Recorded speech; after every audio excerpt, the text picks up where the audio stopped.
Breaking ધારી નગરપાલિકાની બેદરકારી ફરી એક વખત આવી સામે। ધારીના વાલ્મીકી નગરમાં છેલ્લા 8 દિવસથી પણ પાણી વિતરણની કામગીરી બંધ। પાણી માટે વલખા મારતા વાલ્મીકી નગરના રહેવાસીઓ। અગાઉ પણ રેઢિયા ઢોરોના ત્રાસ, ગામમાં ગંદકી, ગંજ સફાઈ કામદારોના પગાર, પાણી વિતરણની કામગીરી જેવી અનેક બાબતોથી નગરપાલિકા પ્રખ્યાત છે। છેલ્લા 8 દિવસથી ધારીના વાલ્મીકી નગરમાં પાણી વિતરણ ન થતા લોકોને અનેક મુશ્કેલીઓનો સામનો કરવો પડ્યો હતો। જે નગરપાલિકા દ્વારા બસ એક જ જવાબ, લાઈન તૂટી ગયાને લીધે પાણી વિતરણ થયું નથી। તો શું લાઈન રિપેર નહીં થઈ શકે? લોકોને પાણી વિતરણ નહીં થાય? જેવા અનેક સવાલો ધારીના વાલ્મીકી નગરના રહેવાસીઓ કરી રહ્યા છે। વાલ્મીકી નગરના રહેવાસીઓએ વિનંતી કરી શકે બને એટલું વહેલું પાણી વિતરણ કરવામાં આવે। રિપોર્ટર હુસેનભાઈ સંઘાર, ધારી।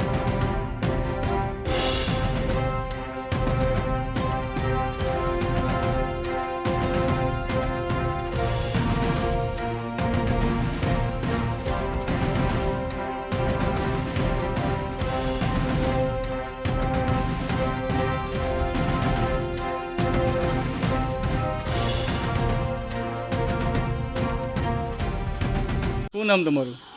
ઉમેશભાઈ ચાવડા। શું પ્રશ્ન છે તમારો?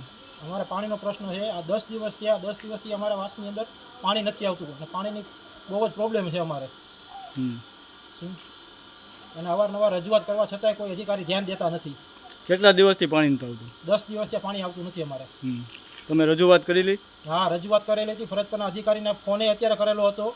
તો શું કીધું તમને? એણે એવું કીધું કે તમે વાલમેનને કહો। બરોબર, વાલમેનને કીધું તો વાલમેને એવું કીધું કે અમે વાલ ખોલેલો છે પણ પ્રેશરના કારણે પાણી આવતું નથી। તો પછી તમને શું પ્રશ્ન શું કે હલ થાય? પ્રશ્ન અમારે એ કે અમારે વ્યવસ્થિત પાણી જોઈએ। પાણી અમારે આવતું જ નથી। બરોબર।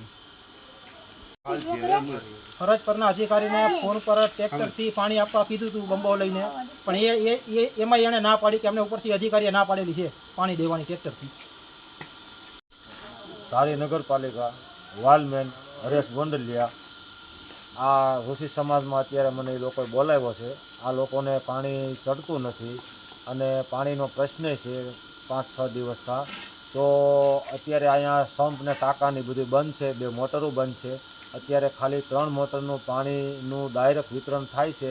તેમાં પાણી આ લોકોને ચડતું નથી, પાણી ભરાતું નથી અને પાણી આવવામાં બહુ વિલંબ થાય છે। 7:30 વાગ્યાનું મેં ખોલ્યું હતું તો આ લોકોને હજી અડધાને ભરાણું નથી પાણી અને પાણીની બહુ તકલીફ આ લોકોને છે।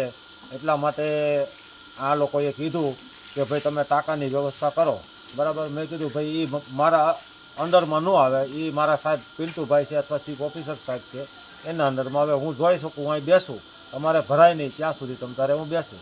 તો પિન્ટુભાઈને રજૂઆત કરી તો પિન્ટુભાઈ તમને શું કીધું? પિન્ટુભાઈ કહે કે હું અત્યારે નહીં આવી શકું, એ કહે બરાબર છે।